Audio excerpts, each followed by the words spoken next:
Hey there! Welcome to episode 17 of the Dodgeball Marketing Podcast. My name is Chris. Hey everybody, Michael here. And thank you for joining us. If you're joining us on audio or on video on YouTube, if you're on YouTube, hit subscribe for us. We've got a ton of content coming up, and we'd love for you to subscribe to the channel. Yeah. Today we're going to talk about how to get better domain authority for SEO. Domain authority. Okay, first things first. You're the SEO guy. I'm more of a paid guy. You're the organic guy. What is domain authority? So domain authority is a shorthand for all the different elements of telling the internet whether or not your website is one where there's a lot of activity and a lot of knowledge of a subject matter and a lot of value potentially for specific searches. Now, is it a score? Is it like a score? Yeah, it's a score. It's like a 0 to 100? Yeah, 0 to 100 score. Okay. The typical way that we'll think about domain authority is using a tool like Alexa or Moz to check and see what the score is. And it's just a number. And as a website becomes more established in an area of subject matter, the domain authority goes up. So, sure, I get it. And then Google uses that. Yeah. So all things being equal on two sites, the domain authority will win out. Yes. So so domain authority is essentially a single number that assesses all of your SEO or your search engine traction. So how well you're doing in search engines can be simplified to one number. What's your domain authority? Awesome. So we're going to talk about how to increase that. And like Michael said, this isn't really something that it's not like a increase your domain authority in 60 days. This is hard. It's farming, isn't it? It's like consistent actions over time, small actions will build up, and suddenly 3 or 4 or 5 years later, you've got great domain authority, that kind of thing. That's right. There's no knob to just dial up your domain authority. If there was, everybody would do it. Yeah. Instead, this is really the cumulative result of all of your effort around website quality, content, SEO, who you are as a company offline, because a lot of what we're going to talk about here is offsite factors. Mm-hmm. So domain authority is essentially how good were you in this life? Yeah. I mean, it's a cumulative score. The meta kind of metric that above all the. That's right. Okay, cool. Yep. So we're going to give you 6 ways to improve your domain authority. Michael, why don't you take the first one here? Yeah, so number 1, earn quality inbound links with solid evergreen content related to your subject matter. So it's easy to go out and get some kinds of links. Other ones are harder to get. And what you really need with any SEO strategy is content, steady flow of content. But you need to think about content for really pivoting and moving from just doing SEO to focusing on domain authority. You need to think about some content that's going to be really valuable in your industry or in your local market. So an example of this would be, for example, we're sitting here in the new sales office, the new and media recording space at Dodgeball here on Main Street in Nashville. But if I wanted to rank well for something in Nashville, what I might do is develop a local business directory of maybe East Nashville businesses and get a lot of profiles of businesses on that site.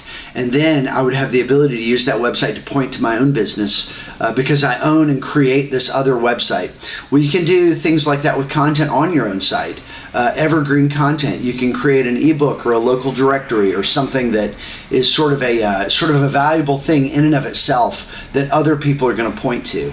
I've done this with business directories in the past, where you create a data set for an entire state, and then everybody wants to point to that because that's the tool that's used for their industry.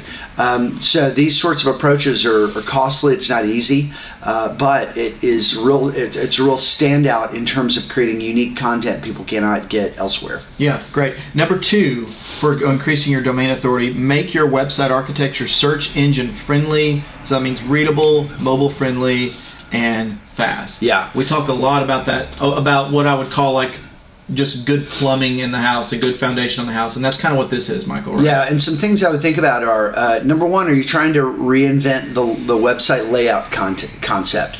Really, it's, we've gone to kind of single column because of the focus on mobile. So it's really logo in the top left, top nav in the header, some action stuff on the top right, and then a hero area that has your main message and your main credibility, and then some supporting elements of trust factors and multimedia content, and then a footer that's really well laid out and has a repeat of your nav, maybe a mission statement, a little bit of branding, and then a block of contact info and social media icons that are linked to your social media channels.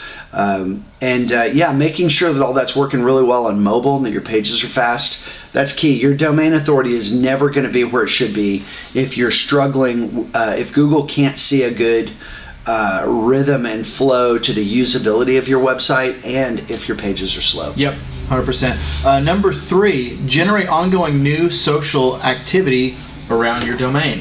Why does social media matter with domain authority? Yeah, so 2 things that are good for ongoing activity is it's really good for search engines to see steady new content and new pages being added to your website every month. In a similar way, it's good to have a rhythm of off-site activity around your brand. So if you have a public-facing Facebook page for your brand, Facebook knows that particular company page is related to the URL that's listed on the page in the about information for the page. So when they see a lot of activity on Facebook for that particular company page, that's a signal. That's a social signal. So, and it's hard to fake. So what Google's always looking for is Google's looking for ways to use independent information, not just what you can do. Yeah. You can go out and say, hey, my website's great, or you can go buy Facebook likes. What they're looking for is authentic, real stuff they can tie back to people. And so this ongoing activity, we call these social signals, but it really just means a high level of activity on your company pages, on social networks, and brand tagging or activity of your brand on these social networks. And Michael, it doesn't even mean, some people might think this means lots of social links back to your site, but it doesn't even have to be that. Doesn't even have to be that. Mentions of activity on your page, that all matters, even if somebody's not directly linking back to your site. It's this whole it's like Google wants to know who's popular out there. Yep. What are people talking about? And who's popular, it's not necessarily who do people like, it's who are people talking about. So this doesn't even all have to be necessarily positive. I would avoid anything that's, blatant bomb throwing into conversations. But a lot of brands have taken sort of a contrarian approach to trying to be liked and have done things that were a little bit more open to interpretation, more interesting rather than likable. And interesting is good on the internet. Interesting is effective. Yeah, for sure. All right, number 4, maintain offsite maps and apps directories list. We call these maps and apps. Yep. And this is what, Michael, this is sites like Google My Business, sites like Yelp, industry-specific directories. Yes. It could even be what we talked about in number 1. If somebody else makes a directory, that would count as a maps and apps directory. So, that's right. So talk a little bit, Michael. Why are these important? Because they're not really big, whiz bang, huge. Yeah. It's not like a citation from the New York Times or something like that. Which would be good. That would be good. Mm-hmm. But it's all of them in aggregate, right? Yes. So you should have at least about 100 to 200 maps and apps that have correct, verified, recently verified, so regularly verified listings. When we're managing maps and apps, what we're doing for our clients is taking a profile of the business. So we have an intake process. We get a template going of essentially correct business name, hours of operation, location, service area, URL, images, description, all these different assets in our profile, and we push that out to 100 plus verified and claimed listings every month. So if you're doing this yourself, you can do this manually. You can go claim these listings, come back to them once a quarter, make sure they're all correct, or you can just check in with us and get some help. But claiming and owning these profiles and managing them. Also removing duplicates, making sure that if you've got 2 or 3 different Google My Business profiles, that you're getting those merged. You're probably going to lose any reviews you have if you have multiple accounts, but you really don't want there to be 3 or 4 different accounts. More is not always better. You want Google to have a real accurate sense of who you are and where you are. Yeah. Okay. Number 5, manually create inbound links on places like Wikipedia, Quora, and other places you can guest post. Michael, would you call this, I might be wrong here, would you call this Web 2.0 properties? Yeah. Is that what people, I've read that. I'm not the like organic SEO guy, but like I've heard people post like these are Web 2.0 properties. Yeah, I think that's a good way to put it. Yeah, I think if somebody's got a blog and it's like a big deal in your space, like if there's for example, we work a lot in healthcare, and if you have a company doing something like healthcare software and there's a healthcare IT publication, it would be really good for you to reach out to them and serve as a guest post interviewee. Or even provide content to them that they can publish. Yeah. So these would be working with your existing relationships to go out and develop some opportunities to provide some content, plus all these real now traditional properties like Wikipedia, Quora. Yeah, and some of those you don't need permission. Yeah. Like anybody can go post on Quora and search for your area of expertise. Yeah. And just start answering questions. Yep, and now that's content. We're not talking about the old days of content farms. We're not talking about writing one or comment spamming blog post and throwing it out everywhere. Yeah, and I'd stay away from content spamming. A lot of people in the old days would do comment spam where they'd be like, "Great post, check out my stuff." Right. Yeah, we're not suggesting that. But what we are suggesting is that if you have for example, if you're some sort of $100 million a year healthcare company, you probably merit a corporate history as an entry on Wikipedia. That's a reasonable thing to do. Now, Wikipedia is tricky.